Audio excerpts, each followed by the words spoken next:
যারা পাথর বাবা দাঁড়াচ্ছে তাদেরকে একান্ত অনুরোধ পাথরে ধরাবেন না, এই অসুবিধা হচ্ছে মন্দিরের সাথে দুর্গাটি যাবেন না।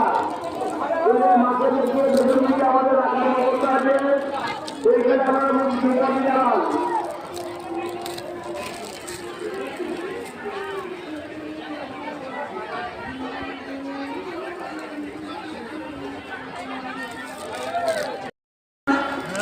যারা পাথর বাবা দাঁড়াচ্ছে তাদেরকে একান্ত অনুরোধ পাথরে ধরাবেন না, এই অসুবিধা হচ্ছে মন্দিরের সাথে দুর্গাটি যাবেন না।